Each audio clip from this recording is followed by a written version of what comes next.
Olá, bem-vindos ao podcast da Dor para a Cor, um podcast emocionante com histórias e convidados especiais. Eu sou Renata Guimarães, convido vocês a ficarem comigo em mais um episódio incrível com histórias e informações importantes, tá bom? Você que me acompanha no YouTube, não esqueça de ativar o seu sininho de notificações com os conteúdos novos, compartilhe com quem você ama e dá um like. Quem quiser me acompanhar também no Instagram, o meu arroba é renataguimarães.oficial. Tá bom, pessoal? Mais uma vez, muito obrigada pelas mensagens que eu recebo a cada episódio. Uma pessoa que tenho certeza que precisava ouvir informações certas, um acolhimento, tá bom? Essa é a nossa intenção, tá? Hoje eu tenho uma convidada, que é uma amiga pessoal minha, de uma longa data, eu fico emocionada com ela aqui. Ela faz da minha história com meu pai, ela acompanhou muito. Ela esteve nos momentos alegres, nos momentos tristes, sempre ao meu lado me apoiando, falando, falando bem. Corrigindo. E ela é psicóloga, psicanalista, formada pela Universidade FMU. Ela está há 20 anos atuando em clínicas, tá? Eu vou deixar o arroba da Andréia Camanho aqui. Quem estiver com interesse, procure, tá? Ela dá todo o direcionamento, acolhimento e suporte, tá bom? Então, olha, hoje o nosso tema sempre é um tema importante, né? Nós vamos falar, é um tema que move a nossa vida, que nos liberta, se nós nos permitirmos. É o poder do inconsciente em nossa vida. E eu falo para você que ele tem um poder incrível, tá? Então, a Andréia, psicóloga, bem-vinda, Andréia. Prazer estar aqui, Renata, sempre. Muito obrigada por aceitar o meu convite de estar aqui. Obrigada a você. Primeiro, eu quero falar algo que eu tô esperando esse momento. Vamos lá. Vamos chorar. Vamos lá, vamos lá. Você foi uma das pessoas, você e a sua irmã Adriana, que estiveram sempre ao meu lado, nos momentos alegres, compartilhando, nos meus choros, nas minhas angústias, nos meus desesperos, nas minhas conquistas, né? Junto comigo e com meu pai. Sempre amiga é para isso. A gente sabe quem são os amigos, né? Nós contamos nos dedos quem são os verdadeiros amigos, quem fica. E você ficou comigo. E meu pai, eu gostava muito de você, te admirava muito como mulher, como profissional, o seu esposo, Cleiton. Que bom que você teve a oportunidade de conhecer o meu pai, porque você foi uma pessoa que sempre soube compreender a inteligência e a cultura do meu pai. Nossa, fico até honrada, né, com esses elogios, porque na verdade você está fazendo elogio a mim, né? Lógico. Porque teu pai era, sem dúvida, um homem muito culto, muito inteligente e compartilhador. Ele compartilhava tudo.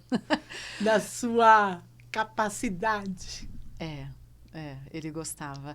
Era uma pessoa muito honesta, muito lúcida, muito, né? Que tinha uma riqueza muito grande de conhecimentos para compartilhar, né? Exatamente, que todo humano teria que ser. Teria, né? O conhecimento não está no livro, né? Só.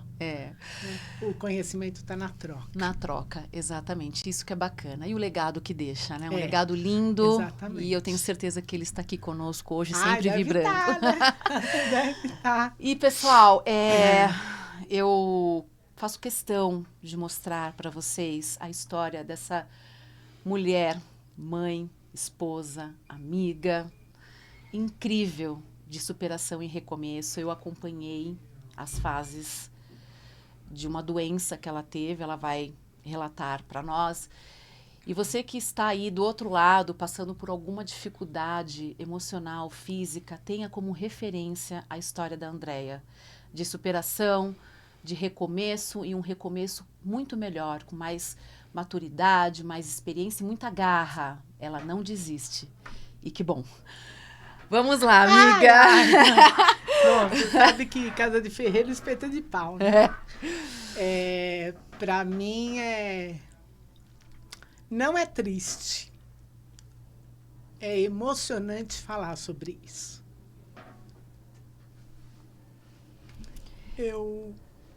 Nossa! Fica à vontade. Ai, Aqui meu é Deus. emoção Bom, pura. Vamos lá. Por onde você quer que eu comece? Eu quero que você comece primeiro pelo milagre da vida, que são as 2 gestações que você nem teve. fale. Que muitas mulheres também, né? Por idade, acha que é impossível. E não é. A André é a prova viva aqui. Eu tive algumas perdas antes da minha primeira filha, né? Mas eu não desisti, né? Porque ninguém melhor do que você para tentar se conhecer, né? Para trabalhar em você. Então, eu sempre soube que eu queria ser mãe e eu poderia ser mãe. Faltava aí encontrar o parceiro certo, me apaixonar, enfim. Isso aconteceu, né? Aconteceu no momento que eu estava aberta a isso, né? Eu sempre me respeitei muito nesse sentido. Muito bom. Né? Eu faço o que eu quero, na hora que eu quero. Não me importa se eu estou velha, se acham que, né? Aliás, eu tenho um versinho, só para dar uma cortadinha, que eu falo muito e eu sempre coloco nos meus stories, que assim, eu não me acomodo naquilo que você pensa saber sobre mim. Nossa. Eu sou muito mais do que você pode compreender. Que lindo. Às vezes até que eu posso compreender. Que lindo. Então, eu sempre tive isso muito claro para mim, né? Então, assim, encontrei meu parceiro. Que bom. Na hora certa. Parceiro. Né? Meu marido. Maravilhoso. E daí, para mim ele é maravilhoso, mas ele é um homem maravilhoso. Ele é. Também tem uma história de recomeço e superação. É um homem, um ser humano maravilhoso, incrível. Profissional, super pai. Que eu respeito muito. Sim. Muito orgulho, né? Bom, enfim. Fomos lá, nos encontramos, casamos, tal. Perdi algumas gestações. E daí, na terceira, inclusive gemelar, né? Você sabe disso. E não parei de insistir, né? Eu sabia que eu podia, eu sabia que algo acontecia que não era nenhum acidente assim provocado por mim, né? Que alguma anomalia, né? Sim. Pudesse ter. Troquei do médico e tal, tive a Sofia, aos 40 anos engravidei. Olha que máximo, pessoal. Ela nasceu, eu já com 41 e pouquinho. Engordei muito, né? Tudo Engordei bem. muito, mas assim... É tão entreguei pequeno, pro universo, exato. Entendeu? Eu queria estar grávida, eu queria ter meus filhos, e não me importava se eu ia ter fome, ia comer. Você estava curtindo, não, né? Eu estava curtindo. O momento. Né? Porque eu sempre determinei na minha vida, Renata, que eu posso chegar onde eu quero. Depende de mim, não depende do outro. Isso. Até eu engordar ou não engordar, né? Exato. Aí tive a Sofia, veio saudável, linda, maravilhosa, Linda. Né? Inteligente, capaz. Sim. Super guerreira também, né? Sabe o que quer. Sabe o que quer. Obviamente, hoje ela está com 20 anos, ainda tem momentos que ela ainda está nessa fase de adolescência, final, de escolhas, de ficar perturbada e tal, mas muito guerreira. Muito. Né? E daí eu não me contentei com um, né? Eu sempre tive na minha cabeça que eu ia ter 2 filhos, né? Legal. Eu queria 2 filhos.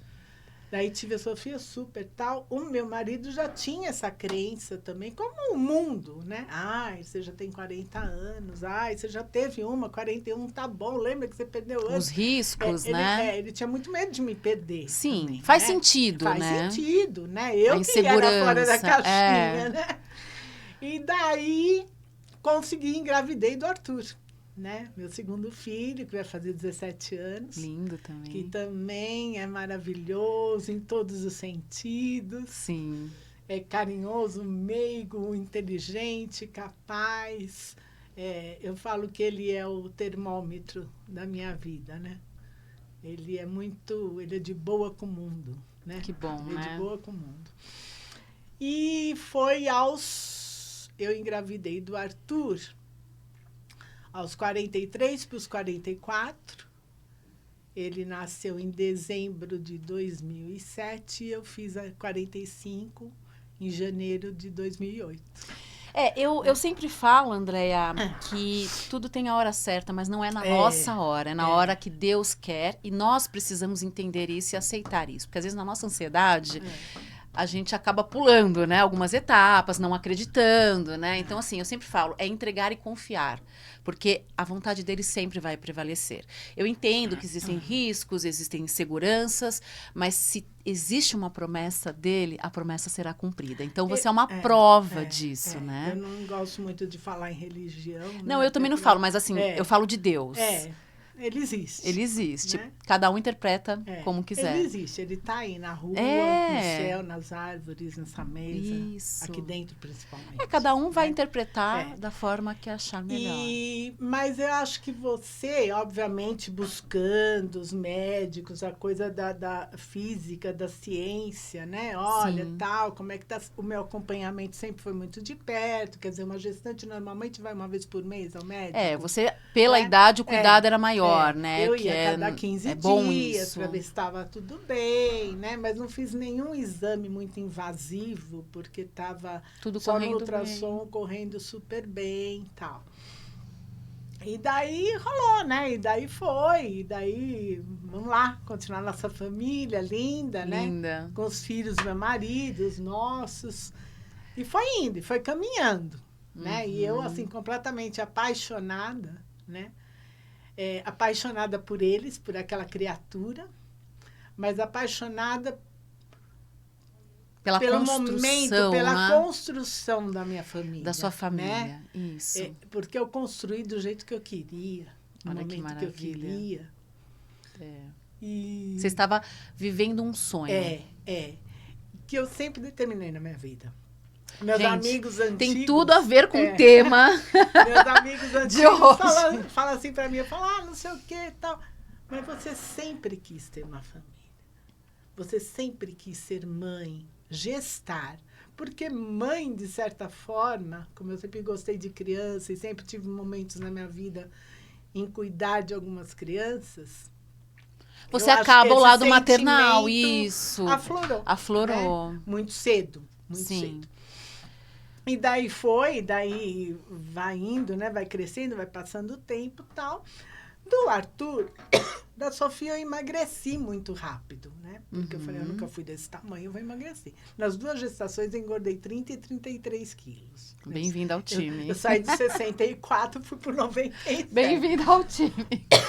Mas eu sabia que eu podia emagrecer, dependia de mim, não dependia de remédio, de médico, de mim. Da Sofia emagreci, cheguei nos 66. E do Arthur, comecei a emagrecer, mas eu tinha muita dor na coluna. Né? Aqui, na coluna não, nesse quarto de cima aqui, nas costas, né? Nessa parte na cervical, na cervical. Eu tinha muita dor, muita dor, muita dor. Falei, bom, o Arthur tá aqui, tô emagrecendo, tal, beleza. Às vezes a gente acha que é o esforço, né? Alguma coisa. Tal, né? Desmamou, assim, eu nunca consegui amamentar muito meus filhos, né? Eu tive displasia nos 2, na verdade, nunca consegui, já passaram para o leite industrializado, né? O determinado para bebês, mas já passaram, estão aí fortes, maravilhosos, né? Com mais de 80 cada um, não faltou nada. Enfim, e daí eu resolvi ir ao ortopedista.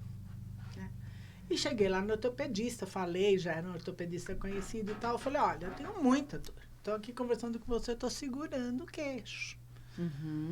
Mas, Andréia, você não está torta? Levanta, faz aquele exame visual, o ortopedista já tarimbado, já de olho já vê. Já consegue diferenciar, né? O que é neurológico. Você não está torta, você não está torta, não sei o quê, vamos fazer lá os testes e tal, não sei o quê. Ele falou, vamos fazer o seguinte, vamos fazer uma ressonância. Falei, tá bom, você está insistindo, tanto vai fazer a ressonância. Falei, beleza. Meu marido, na época, trabalhava em determinado hospital, tal. E daí pegaram, como ele tinha uma função um pouco mais executiva, então, assim, conheciam eles, médicos, tal. Chamaram ele e falaram, olha, saiu o resultado da ressonância da tua mulher, traz ela aqui agora. como assim? A tua mulher tem uma lesão entre a C1 e a C3. Nossa. Né? E eu lembro que foi um auê. O Arthur tinha... Quando Ele era bebê, quando determinou eu nem morava lá onde você mora, onde a gente mora. Eu morava no outro prédio, pertinho. Quando descobriu a lesão, né? Daí falou, a lesão na medula não é boa, vamos mandar ela para o neurologista. Daí fui em determinado neurologista, indicado e tal. Daí ele falou, olha, só tem 3 hipóteses. Ou é tumor, ou é neuromielite, que é uma desmielização dos nervos, né? Você perde a gordura, mais ou menos isso, né? Um médico pode explicar melhor. Ou esclerose múltipla. Só que para fechar o diagnóstico, eu não tenho como abrir e fechar isso aqui. Aqui é cabeça, é tronco, né? Falou assim, nós vamos fazer uma ressonância, eu não lembro, a cada 4 meses, alguma coisa assim, até que essa lesão se manifeste de alguma forma. Ou seja, se for esclerose múltipla, acho que é isso. Vão ter mais lesõezinhas espalhadas. Tá. Se for a neuromielite, não lembro mais o que aconteceu. O próprio corpo vai começando a dar sinais, isso. né? E se for um tumor, essa própria lesão vai aumentar. Sim. Né? Mas dito e feito. Foi assim, quase 1 ano de ressonância, cada 4 meses. Um acompanhamento. Deu umas 3, 4 ressonâncias. E deu que era um tumor. Né? Era único e cresceu. E eu cada vez mais com dor segurando o pescoço. Nossa. Porque doía, não era que o pescoço ia cair, é porque tinha muita A dor. dor, é. Por que tinha uma dor? Porque o tumor, ele era intramedular. Então, você imagina, eu ponho assim, bem a grosso modo, que a medula é um fio elétrico. Sim. E tem os feixes nervosos dentro que levam os sinais, fazem as sinapses e tal, não sei o quê. O tumor estava entre esses feixes elétricos. Então, você imagina o que ele causava, né? As dores terríveis, porque assim... E a medula, como ela corre, ele era comprimido. E essa, O tumor, quando comprime, aí que vem mais ainda a dor. Né? Fora a dor, a parestesia. Sim. Então, assim, eu sentia as mãos, até então eram as mãos, as pontas dos dedos adormecendo e tal. E eu até então achava que era o túnel do carpo, que a maioria das grávidas tem, acaba operando depois, tal. Eu não sei a complexidade dessa dinâmica, mas todo mundo, túnel do carpo. Dá um cortezinho aqui, tá, acabou. E não era. Era o tumor já comprimindo e aí vinha... Ele comprimindo os feixes nervosos, né? Porque você imagina, é uma coisinha entre uns feixes nervosos que estão no espaço mínimo e vai comprimindo. E, Andréia, isso daí foi um processo que eu imagino a gente receber um diagnóstico, porque... Infelizmente, né, a gente às vezes tem que lidar com uma situação dessa, mas eu sempre falo, lidar com diagnóstico, eu passei por isso, né, sem você ter alguém que dependa de você, no caso filho, já é difícil. E lidar com diagnóstico com filho, aí eu te pergunto, passa tudo na nossa cabeça. Não, tudo, né? Passa tudo, mas ao mesmo tempo você fica segura que você fala, eu tenho eles, eu preciso ficar aqui. Eu lembro que o neurologista na época me falou assim, um super neurologista não tá mais aqui, torce para ser tumor. Eu fiquei assim, eu falei, nossa, que maravilha. 3 dentro das 3 possibilidades, essa era melhor. Né? Ele falou, porque é um tumor, dependendo de como for, você vive com ele a vida inteira. Sim. Né? Agora, uma doença degenerativa... Quando ele falou, quando bateu o martelo que era um tumor, daí eles ficaram assustados. Porque ele falou, por que você não fez um tumor no braço? Você fez na medula. Um lugar bem delicado. A medula não é delicada, é a tua vida. Né? E daí fui para a primeira cirurgia. Você vai perguntar, mas aí, teus filhos? Aí foi tudo no automático. Eu não tive tempo de cair, meu marido não teve tempo de cair. Vocês tinham que resolver. Eu tinha uma menina de quase 6 anos e um menino de 2. Porque entre todas as ressonâncias, passou mais de 1 ano. O que fazer? Nossa, eu lembro até hoje que eu conto, parece besteira, mas não é. Na época eu tinha uma menina que trabalhava comigo como mensalista, minha colaboradora lá, um anjo na minha vida, como algumas que passaram pela minha vida sempre foram anjos. E eu virei para ela e falei assim, nós vamos fazer mercado. Mas, dona André, só não tem que... Não, nós vamos fazer mercado para 2 meses. E eu vou fazer um cardápio para 2 meses. Você se organizou, você planejou. Ela falou, para que né? isso, dona André? Eu falei, eu não sei se eu vou voltar. Então, por 2 meses... Tá garantido. Tá garantido pelo menos a comida. Meu marido não precisa esquentar a cabeça. É. Tem o conforto. Qual é o conforto do lar? Você tem uma cama limpa, comida pronta. Eles não entendem. Eles têm 2 e quase 6 anos. Isso é a primeira coisa. Botei lá na geladeira para 3 anos. Segunda coisa, minha filha já tinha entrado para o 1º ano da escola. Eu fui na escola, tive uma reunião.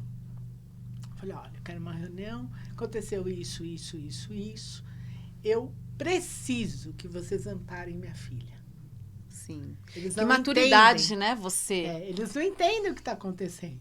E eu não posso fazer nada ao contrário. A não ser aceitar preservar, e organizar a vida diária, a dignidade. Porque o emocional, ele já está sentindo. Né? E é muito difícil, porque quando você falou agora que você entrou no automático... Eu voltei ao tempo, quando eu recebi o meu diagnóstico do Guillain-Barré. Eu não tinha a mínima ideia também do que era. Era uma doença neurológica até então. Não tinha nenhuma expectativa de vida, prolongada, né? E aí, eu lembro, eu era muito nova. Eu tinha 19 anos com um bebê de 5 meses. Eu tenho a minha mãe, que, na verdade, quem conduziu tudo foi Deus e minha mãe junto. Porque, assim, eu só olhei para minha mãe e fiz assim... Cuida do meu filho. Eu não sei se eu vou voltar também do hospital. E teve uma fase no hospital que a doença evoluiu muito. E é uma dor absurda. De todos os nervos do corpo e você parado em cima de uma cama sem se mexer. E aí, eu lembro que o médico falou, nós vamos, a grosso modo, apagar você nesse período. Sim. Na época, não tinha celular. E eu só pedia para Deus, me deixa para ficar cuidando do meu filho, acompanhar o meu filho. Eu liguei para minha mãe, antes de me apagarem, e falei para ela assim, coloca o Gabriel no telefone. Ai, fico até emocionada. A minha mãe colocou... Quantos aninhos ele tinha? 5 meses. 5 meses. Mas ele sabia que eu era a mãe dele. Sempre Ele tomou um choque. De repente, a minha mãe, que era exclusiva minha, cadê minha mãe? É um sentimento também, né? Para ele foi difícil, mesmo sendo bebezinho. E eu lembro que eu simplesmente falei, filho, a mamãe te ama. Eu sei que você está ouvindo a minha voz. Não sei se eu vou voltar, mas se eu voltar, é por você. E aí foi, graças a Deus, Deus permitiu eu voltar, ter mais um filho maravilhoso. E você passou por todo esse processo, Andréa. E passei a segunda vez. E passou a segunda vez. E eu lembro de você, porque tudo deixou uma sequela. Ela operou, foi uma operação... de 9 horas. Fiquei de cadeira de roda quase um mês. Você teve um processo de reabilitação. Mais de 100 sessões de fisioterapia dentro do apartamento. Até eu começar a andar com andador, usar moleca para... Eu fiz uma propaganda. Aquela sapatilhazinha, né? Sim, para dar estabilidade. Né? Não é um processo fácil, é doloroso. Eu brinco que eu falo assim que eu era o... Como é que é aquele que tem o parafuso na família Adams? Ai, gente. Eu era o próprio. Frankenstein. Eu era o próprio, né? A cabeça, o tronco era uma coisa só faltava enfiar o parafuso aqui, né? As pessoas não me reconheciam. Então, é difícil todo esse processo. Porque você imagina 9 horas de cirurgia, não é que você sai com cara de cadáver, você fica meses com cara de cadáver. É um processo de recuperação, né? De adaptação. De renascimento. De renascimento, né? É isso mesmo. Não tem outra palavra. Não tem outra palavra. Eu, indivíduo, não psicanalista, não vejo outra palavra. Não tem. Né? É de renascimento. E assim foi. Na primeira vez, daí me restabeleci, fui, as pessoas olhavam para mim e achavam que, nossa, ela acabou, né? Mal sabiam elas que era o início de uma qualquer nova um olharia assim. Eu olharia assim. Porque, assim, eu juro, foi assustador a minha recuperação. Sim. Foi difícil, foi extremamente dolorosa. Dolorosa. Desculpa. Fica tranquila. Mas foi... Uma resiliência também ao mesmo tempo. Eu sinto muito isso também. Mas foi assim, eu não me entreguei. Não desista. Eu também falava assim, quando... E tinha um companheiro... Que é muito bom isso. Um companheiro que não tinha senão. Isso aí, gente... Um suporte familiar, ou quem esteja ao lado, é importante. E tive, durante a cirurgia, principalmente durante as internações da cirurgia, porque na primeira cirurgia, bem resumidamente, não conseguiu tirar o tumor inteiro, porque é uma área muito delicada. Uhum. Foi avisado que eu poderia morrer, era tipo assim, 50% de chance. Ou de eu morrer, ou de eu ficar cega, ou sair paraplégica. Então, quando deu, até por causa da anestesia, 9 horas de cirurgia, tem um limite de anestesia. Sim. Né? E daí, ficou um pedacinho lá. Mas ficou por quê? Porque já era previsto ou foi tipo uma negligência, um erro? Não, assim? Já era previsto que não daria. Que talvez não desse. Não desse para retirar tudo. Tá. Né? Daí eles tiram, fazem análise, daí se descobriu, eu não lembro o nome, meu marido que guarda nome. Eu, para nome. Às vezes é melhor nem saber. Acitrocitoma, não sei o quê. Eu sei que ele era grau 2. Tá. Então, assim, eu poderia, vamos dizer, se fosse a possibilidade, eu poderia morrer por onde o tumor estava, mas não por causa do tumor. Entendi. A localização. A localização de vida. A medula regula a sua vida. Sim, né? Através da medula passa o sangue, passa a sinapse, passa tudo. Então, se ele pega uma coisinha errada, eu morro na cirurgia. Né? E daí ficou um pedacinho. E daí eu fui vivendo, fazendo ressonância a cada 6 meses, para ver se estava quietinho lá esse pedacinho e tal. Quando... Veio a quase segunda 3 vez, anos depois, fui fazer a ressonância. Nossa, cresceu 10 centímetros aquele pedacinho de nada. Então, o médico olha para minha cara e fala assim, você quer saber? Você opera, sei lá, hoje é quarta. Segunda-feira você se interna, terça você opera. Rápido quer saber também. Quanto tempo de cirurgia? Tanto. Quer saber as dores que você vai sentir? As mesmas. Ou seja, você teve que passar de novo pelo mesmo processo. E foi a mulher com fé, que não desistiu. E eu lembro desse seu processo. E eu senti muito na época, porque eu também já passei por um processo não igual, mas assim, numa região parecida. Você sabe que a cirurgia em si... Entrar no centro cirúrgico é complicado, deitar, tomar lá sedação, ver um monte de médico no seu lado, porque era uma equipe. Sim. Grande. Tinha 3 anestesistas, eu tomei choque durante a cirurgia, porque tem um choquinho lá nessa... É por causa da região, principalmente quando fala, né?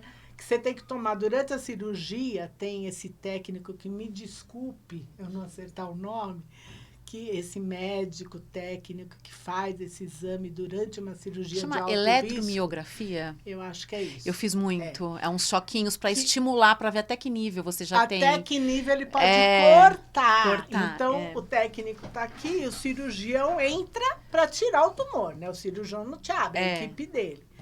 Então, ele vai tirando e vai avisando, não mexe aqui, vai mais para a esquerda, vai mais para a direita. Só que num campo desse tamanho. Não é um campo, é um campo difícil, desse tamanho, né? Então, assim, é o que eu falo, esses caras também, eles têm o dom. Eles são super-heróis, eles não são desse são preparados, desse circuito, desse momento de vida que a gente acha que é o único e não é. Eles não são. Eles têm uma coisa a mais. Eu também sempre falo isso, Andréia. E assim, deu tudo certo, você conseguiu recuperar tudo, você é uma nova mulher, um renascimento. É isso, gente. É renascer quantas vezes for necessário. A gente tem que aprender a comer, nós temos que identificar a força interna que cada um tem. É isso. E esse tema de hoje tem a ver com esse contexto que nós estamos falando. Eu fiz questão desse relato, né? Porque para mim, que participei na época, é muito forte, como o meu relato também, como você que está aí do lado deve ter um relato também de superação e recomeço. E eu quero alcançar vidas, falar, é possível. E aí hoje nós vamos falar sobre o poder do inconsciente em nossa vida. Eu quero que você fale para nós esse poder desse tal inconsciente. Esse cara aí. Quem é ele?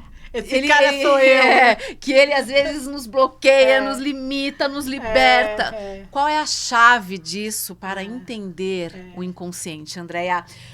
Como que o inconsciente funciona na mente do ser humano? Então, para falar como ele funciona, eu primeiro preciso falar que o inconsciente foi constituído por Freud. Né? Então, eu não vou pegar a história, como é que... Ele estudou muito, ele baseado na clínica, em atendimento, ele era um médico psiquiatra e neurologista, ele foi levantando estudos, pesquisando, tal. E a melhor forma que ele resolveu mapear essa coisa abstrata que a gente chama psique, ele falou, eu tenho que separar o que está onde e como. Como é que eu vou fazer isso? Né? Então, normalmente, se você abrir Google, essas coisas, tem lá, ele fez um modelo quase que topográfico, né? Que é o iceberg. Ah, tá. Então, ele pôs lá um iceberg, imaginem um iceberg. Né? O iceberg tem uma parte que está para fora da água, do oceano, ele dividiu. A maior parte dele está por baixo. Então, ele dividiu como se fosse isso. Já se falava inconsciente antes de Freud, mas não era falado... Mas ninguém desenvolveu como ele desenvolveu. Por isso que ele é o pai da psicanálise. Né? Por isso e outras coisas. Tem tantos seguidores até hoje. Então, tem a parte... Ele falou, eu tenho que fazer um aparelho mental. Um aparelho, como funciona esse aparelho mental e do que ele é constituído? Então, ele é constituído de 3 partes. A parte consciente, o iceberg, aquela parte que está fora da água. Tá. Que a gente, somos nós em relação ao externo, ao mundo, à vida. Daí tem a parte interna, abaixo da água, onde está a pré-consciência e o inconsciente. A pré-consciência, você pode dizer, é tudo a grosso modo, eu não estou dando aula, estou falando para pessoas leigas, para pessoas que querem entender um pouquinho do processo, porque é um processo. Sim. Pré-consciência, você pode entender assim, lembrar de uma data, poxa, que data foi? Tal, não sei o quê. Aliás, eu tive um insight desse esses dias, porque 23 de setembro foi aniversário de morte de Freud. 23 de setembro acho que ainda foi na década de 30, acho que final de 30, 38, 39, acho. E eu tô aqui dia 25. Sim. Enfim, e daí você tem o inconsciente. No inconsciente, o inconsciente, que é essa grande parte, como se fosse essa mesa, né?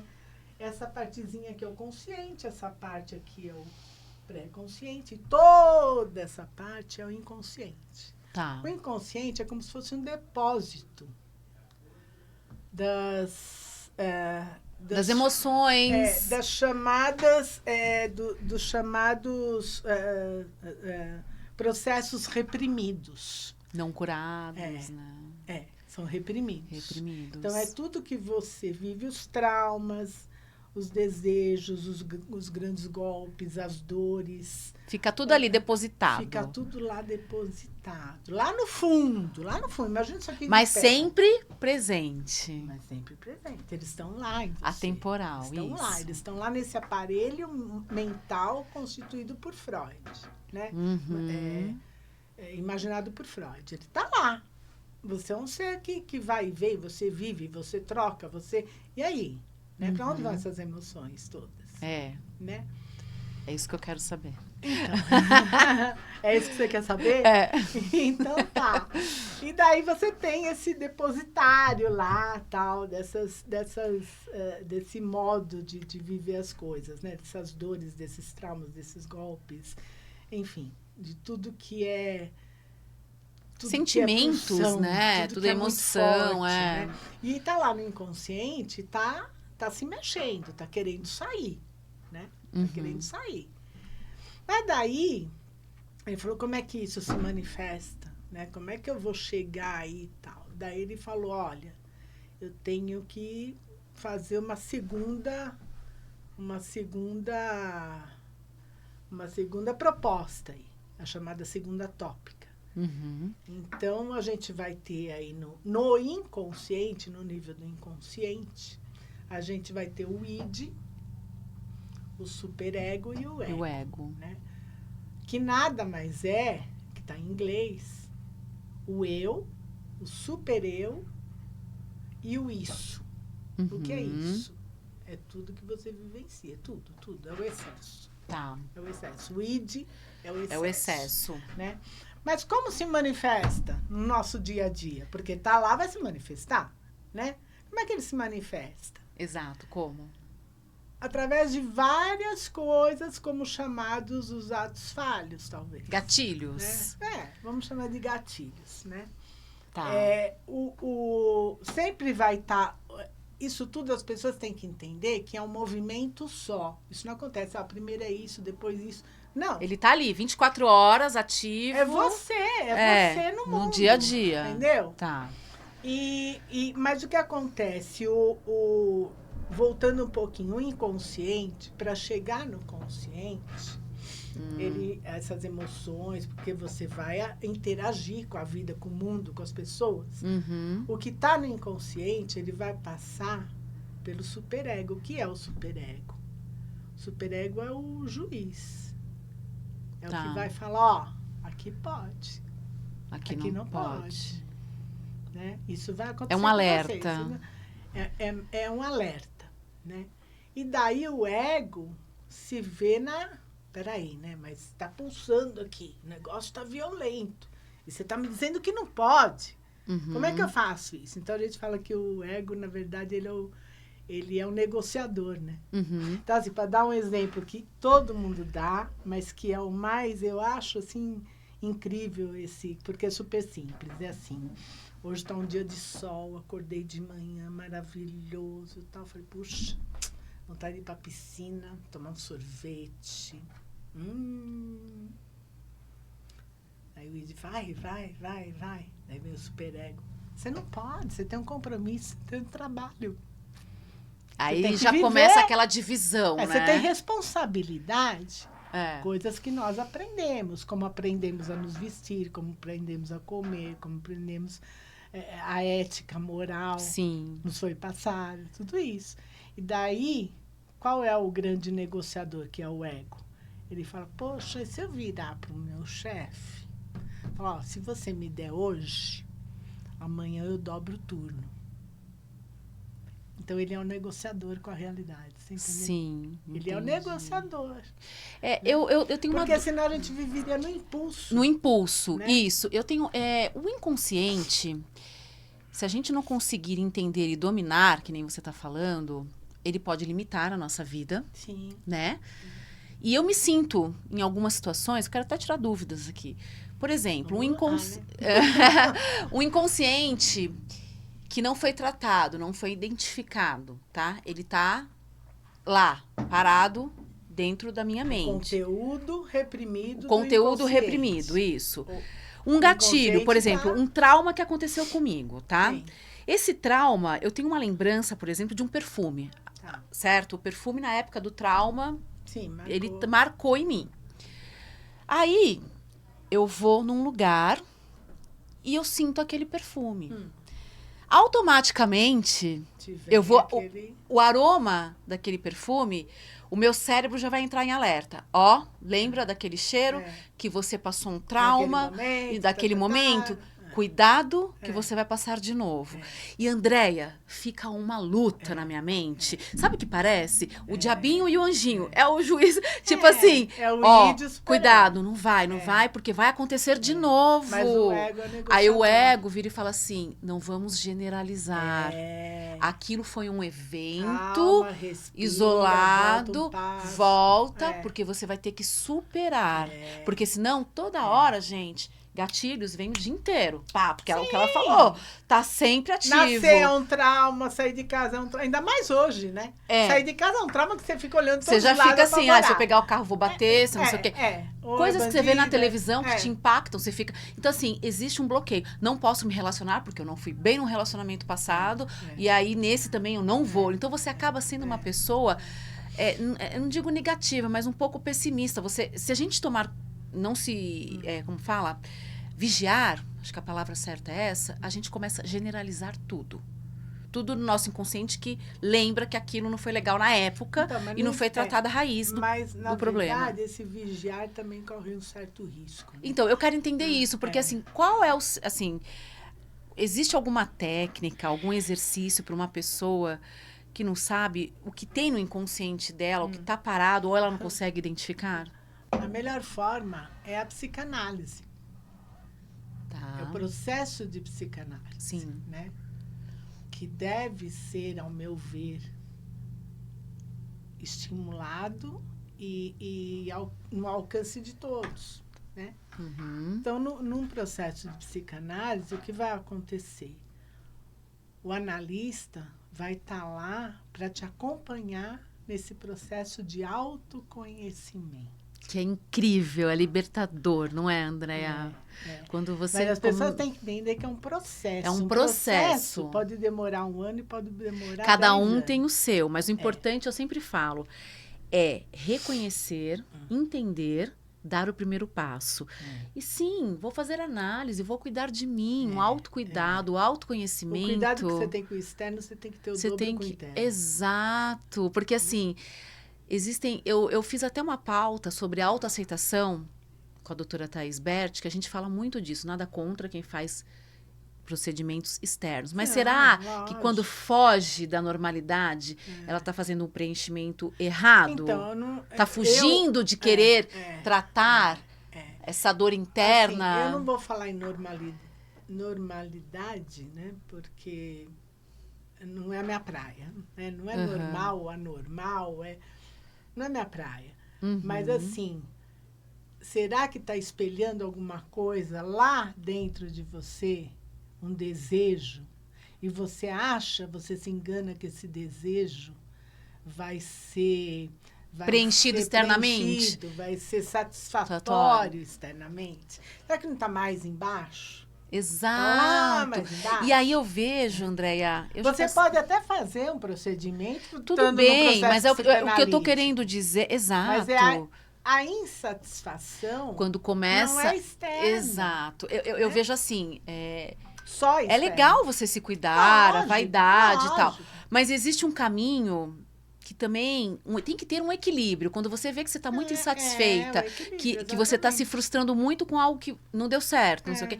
Será que o foco não é primeiro internamente? E eu sinto muito, assim, um tabu das pessoas sobre a psicanálise, tratar. Porque dói mexer na dor, né? Sair da zona de conforto, mexer, né? Muito, mas ainda existe. Tem alguns profissionais que acham, não, mudou, não é mais... Não, mas ainda existe um tabu, né? As pessoas... Até porque as pessoas têm ansiedade e um momento de ansiedade e querem uma coisa imediata. E a psicanálise, o processo de autoconhecimento, o processo psicanalítico não é imediato. Exato. Né? Requer um tempo. Esse tempo não é o tempo do relógio. É um tempo particular de cada um. Mas assim, outro dia eu li uma frase que eu peguei pra mim, eu adoro ler frases, assim, eu pego pra mim, sabe? Quando faz sentido. Claro. Eu vi outro dia, quando você... faz sentido pra você? Meu faz sentido? Meu autoconhecimento, meu autocuidado. Eu pego pra mim porque... o que está escrito, a palavra, exato. E aí, assim, quando você começa a identificar e tratar a sua dor, começa a transformação na sua vida. Mas é algo que acontece, que flui. Sim. Você não põe uma listinha.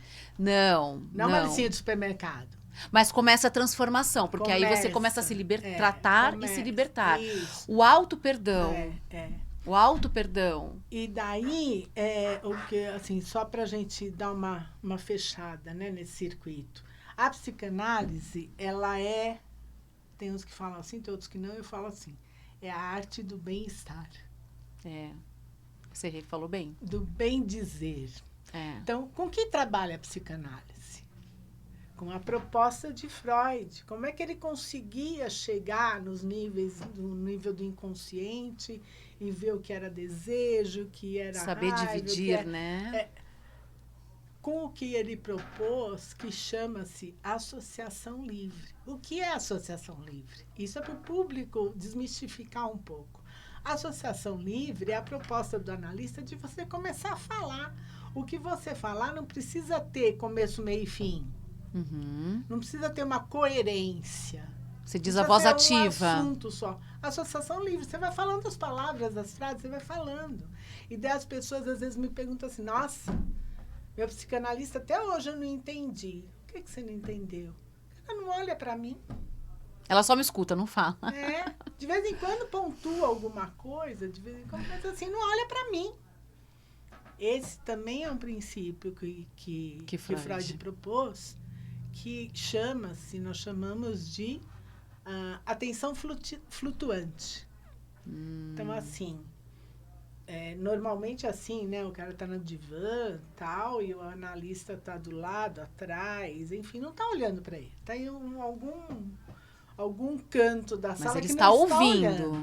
Atenção flutuante. Porque o que tem que ser focado é a escuta no paciente, no analisando. A escutativa, então. Então, são através, ou seja, a escuta das palavras é que em algum momento vai fechar o circuito. Certo. Então, assim, com que trabalha, o que faz sentido na vida, no cotidiano, são as palavras. Sim. Nossa, é incrível isso, hein? Incrível. É isso mesmo. São as palavras. É você colocar para fora. A psicanálise, ela trabalha através das palavras. Ela não tem um instrumento, um bisturi. Não existe isso, até porque não é físico. Não tem lá um espaço físico. Eu vejo também, Andréia, pessoas que são mais fechadas. Isso que você falou das palavras é importantíssimo, porque tem pessoas que são mais fechadas, é o jeito delas e tudo bem. Mas olha o quanto é importante, de repente, para você falar, né, ir por um profissional que vá te escutar. Eu sempre falo, esse aqui é um canal para ouvir e serem ouvidos, porque a dificuldade, às vezes, de chegar, entendeu? É uma escuta ativa, né? Isso. E de vez em quando ele vai fechando um circuito, ele vai ligando, né, as coisas. Ele vai nesses momentos que ele pega alguma coisa, são os momentos que ele pode te dar um toque. Então, assim, a frase que você disse, ele te joga a mesma frase de uma outra maneira, falada de uma outra maneira. Uhum. E, de repente, você faz assim, e, de repente, o psicanalista fala, deu nosso tempo. Ou seja, porque, você pegou... na verdade, é para você pensar. Eu tenho muito disso. Às vezes eu estou na minha sessão, eu estou sendo analisada lá, ou mesmo aqui, tá? Que nem agora o que você falou para mim, você reparou, né? Que eu fiz, nossa... Porque eu peguei para mim, muitos convidados quando vêm aqui, eu sempre falo, aqui é uma sessão de terapia. Além de levar informações importantes, necessárias e corretas, é uma sessão de terapia. É uma troca. Porque assim, eu quero ouvir... Faz sentido para mim? Opa, vou pegar para minha vida. E muda, e transforma. E eu vejo pessoas, às vezes, assim, tipo, tá no psicanalista e fala, eu preciso me curar. Curar ou me libertar. Eu vou falar uma frase que eu falo que ele também falava, né? Na verdade, não é a cura, né? É você viver aquilo, elaborar e transformar. É lindo, olha que lindo. E o quanto é libertador. Agora, essa elaboração, né? E achar esse conteúdo que está reprimindo lá, que está reprimido e reprimindo, é um processo, demora. Às vezes você tem que elaborar 1, 2, 3, 4, 5, até você transformar aquilo. E como é que você vai transformar? E como é que você está elaborando? Repetindo. Falando, repetindo. A fala ativa, né? Toque, entendeu? Então, assim, esse aliás, é um trio que eu sempre converso com algumas pessoas, até pacientes, né? Viver, vivenciar, elaborar e transformar. Esse acho que é o grande segredo, né? Para que é o grande segredo? Para você tentar ter uma vida mental, uma vida mais saudável. Saudável, com qualidade. Né? Eu passei por um processo... continuar Mas remando. firme no timão. Firme no timão. Eu passei porque o mar vai O mar fazer vai. isso. E você tem que estar preparado no sentido assim, eu comando. Eu vou ter altos e baixos, mas Vai, eu comando. é. Eu passei por um processo de depressão no luto, onde eu fiquei quieta, calada.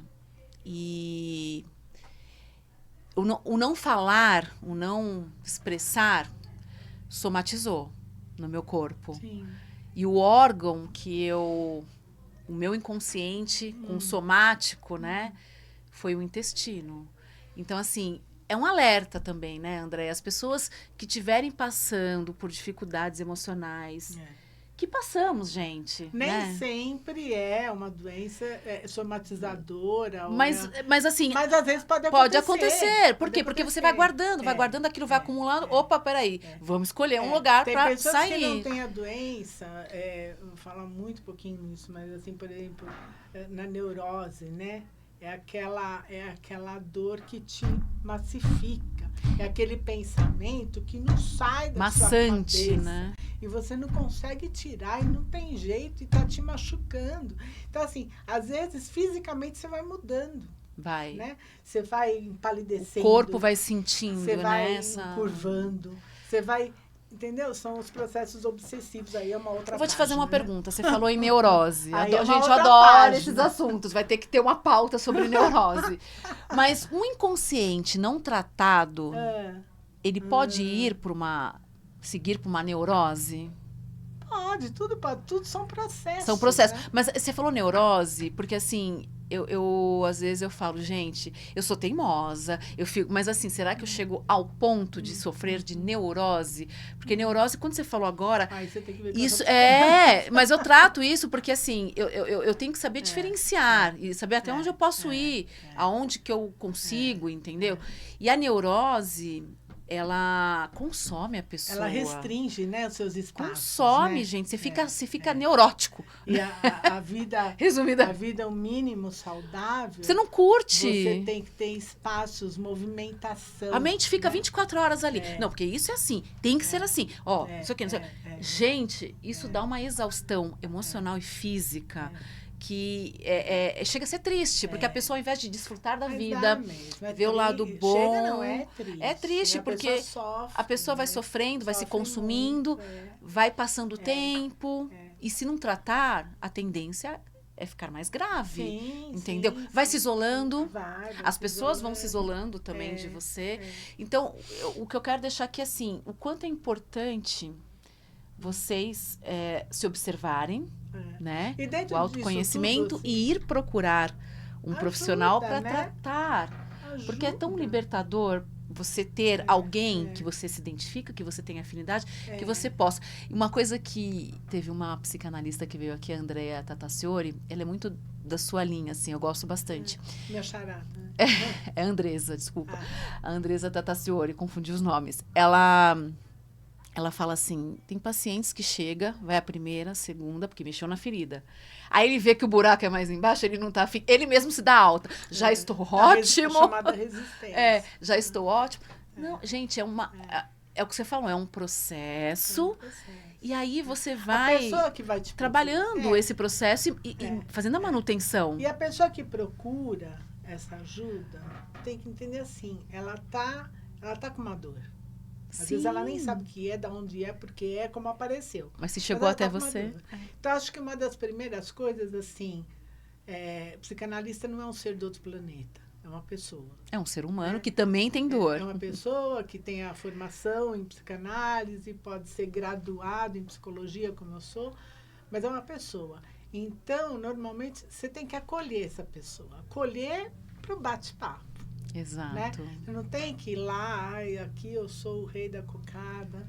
Não, porque a pessoa tem que se sentir empatia, à vontade. Isso. Tem que ter empatia. Acolhimento. Tem que ter acolhimento. Né?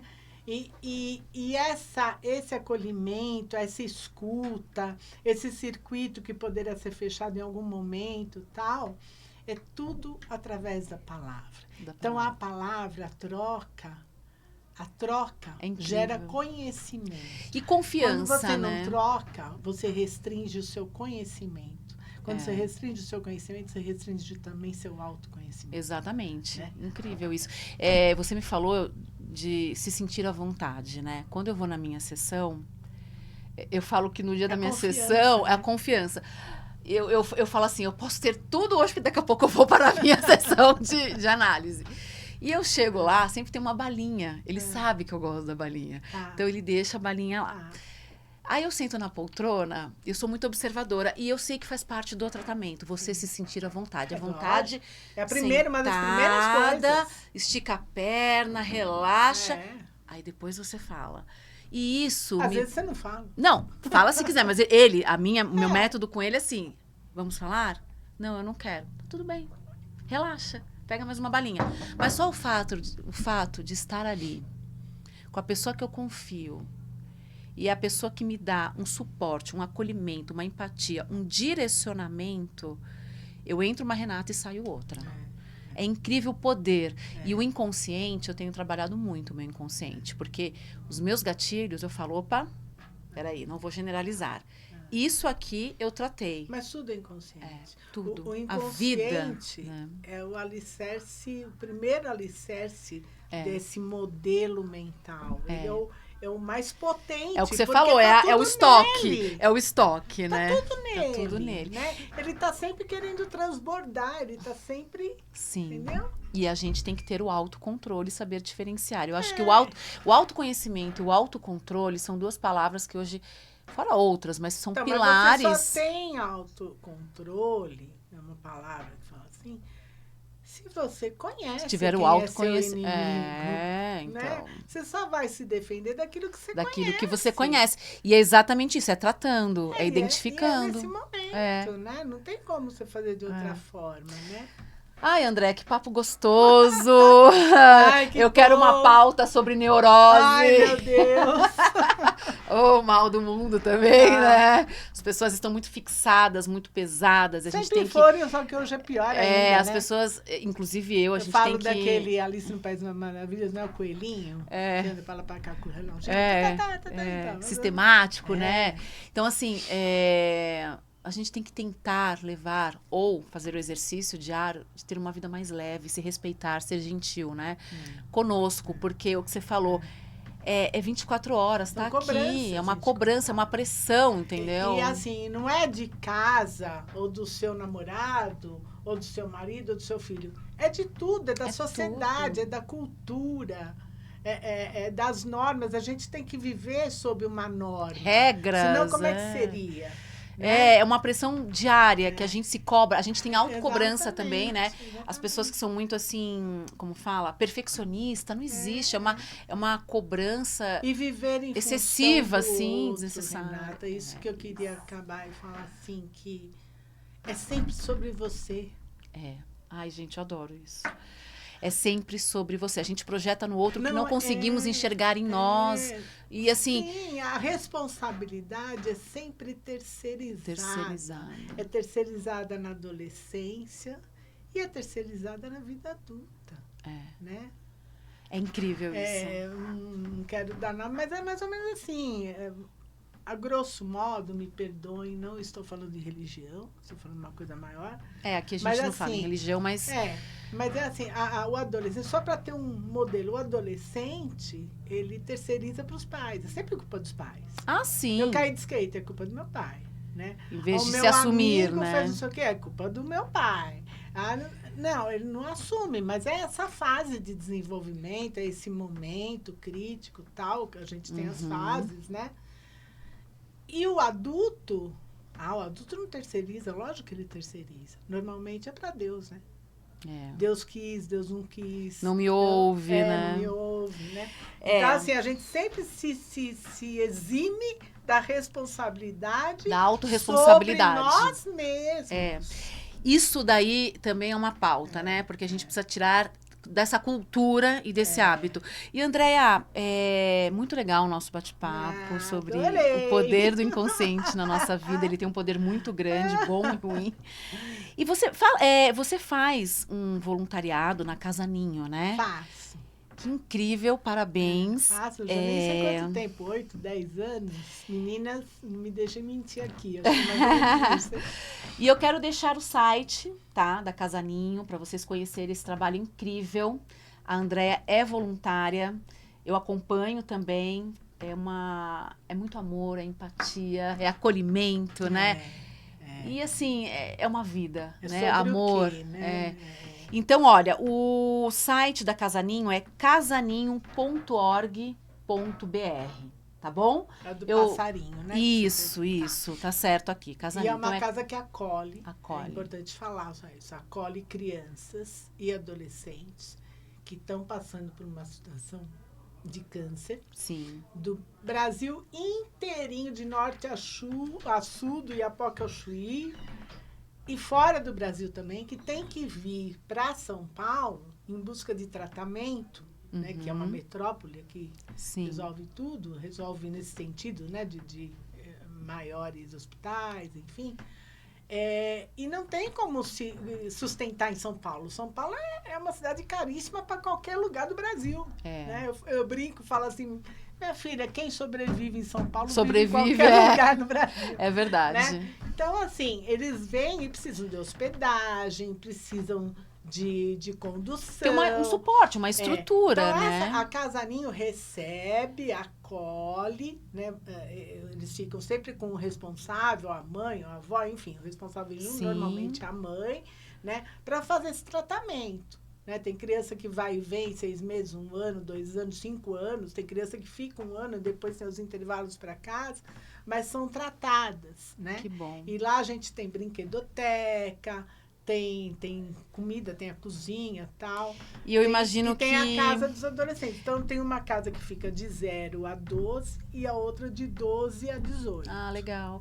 Eu imagino que seja um momento, assim, incrível, em vários sentidos, tipo, você que participa lá, passou por um processo, muito aprendizado, muita evolução ver, né? Sem dúvida. A gente sai assim e fala, nossa, reclamamos tanto, às vezes, de algumas coisas pequenas perto de algo que, né, talvez vendo muda a nossa visão de vida, né? Mas a sua dor sempre é única. É única. É você que está passando. É única. Né? Essa coisa de virar e falar assim, ai, olha a dor do outro. Você não está olhando isso na hora que você está com a sua dor. Não, cada dor é única e só você sabe o que você passa. E né? Assim, como diria Caetano, só você sabe as dores e a delícia de ser o que é. Mas assim, o ser humano às vezes também tem um hábito de reclamar, de murmurar. E assim, não desmerecendo, mas assim, vamos de repente ver algo que realmente, né? Fala, poxa, talvez eu esteja, né? Mas cada dor é única. E aí eu quero finalizar aqui, Andréia, com um poema lindo, de autoria própria da Andréia. Tem outros. Que eu achei, que fala muito do que é a psicanálise, tá? Então eu vou ler. Que é a vida. Então eu vou ler, tá?